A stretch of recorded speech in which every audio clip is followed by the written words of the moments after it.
ED के बाद अब देश का आयकर विभाग भी एक्शन में आ चुका है। खबर है कि महाराष्ट्र के जालना में आयकर विभाग की टीम ने छापेमारी के दौरान करोड़ों की अवैध संपत्ति जब्त की है। यह छापेमारी जालना की 4 बड़ी स्टील कंपनी और मालिकों के घर और उनके दफ्तरों पर की गई और बताया जा रहा है कि इनकम टैक्स की इस रेड में इतना कैश और गोल्ड बरामद हुआ है कि उसे गिनने में 10 घंटे से ज्यादा का वक्त लग गया।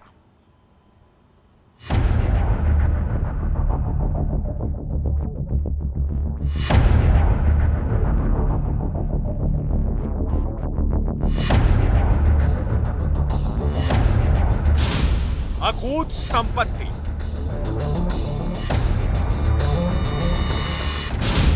अथाह कैश,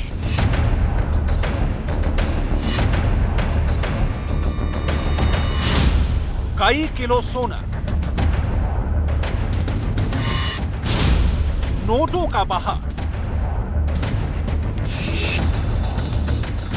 इनकम टैक्स की रेड,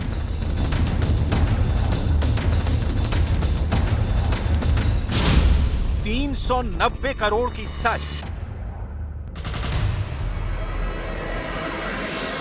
जालना में स्टील कंपनियों के मालिकों ने आय को इतना छिपाया कि जब वो बाहर आई तो देखने वालों की आंखें फटी की फटी रह गईं।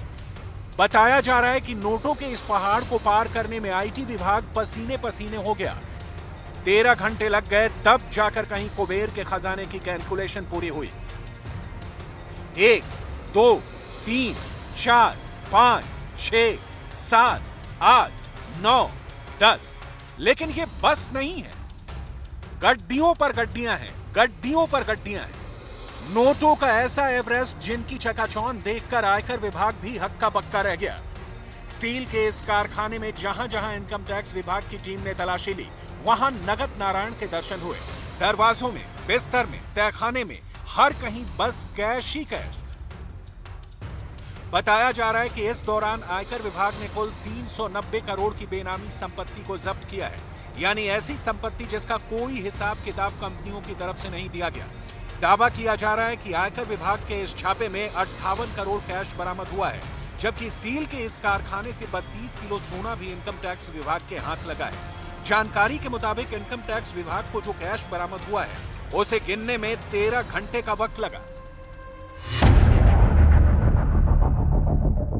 दावा किया जा रहा है कि बीते काफी वक्त से जालना की 4 बड़ी स्टील कंपनियां अपनी कमाई के बड़े हिस्से को आयकर विभाग से छिपा रही थी, जिसके बाद इनकम टैक्स विभाग ने बड़ी ही सफाई के साथ इन स्टील कंपनियों के मालिकों के घर और दफ्तरों पर छापा मारने की प्लानिंग तैयार की।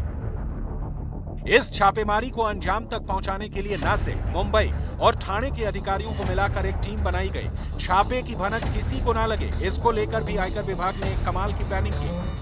क्योंकि 390 करोड़ की इस साजिश का पर्दाफाश करने के लिए विभाग ने जिन गाड़ियों को मोर्चे पर लगाया था, उन पर लिखा था राहुल वेड्स अंजलि, दुल्हन हम लेकर जाएंगे। और ऐसा इसलिए किया गया ताकि किसी को शक ना हो कि ये गाड़ियां किस मिशन को अंजाम देने के लिए पहुंची हैं। जिसके बाद सबसे पहले स्टील कारोबारी के घर पर रेड की गई। उसके बाद इनकम टैक्स की टीम MIDC में मौजूद स्टील कारखाने पहुंची और फिर रेड के लिए कारोबारी के फार्म हाउस को चुना गया। इन तमाम जगहों से आयकर विभाग को इतनी बेनामी संपत्ति बरामद हुई जिसका कोई और छोर नहीं था।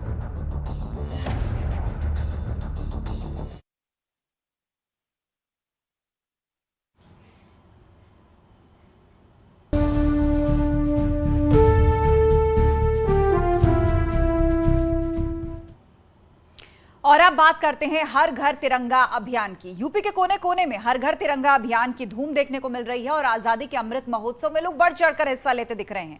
आपको भी दिखाते हैं कुछ तस्वीरें।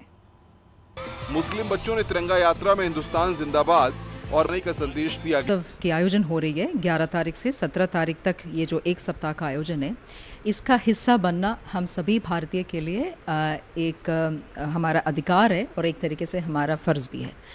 तो लखनऊ प्रशासन भी कोशिश कर रहा है कि कई सारे कार्यक्रम लेके जनता के बीच में आ जाएं।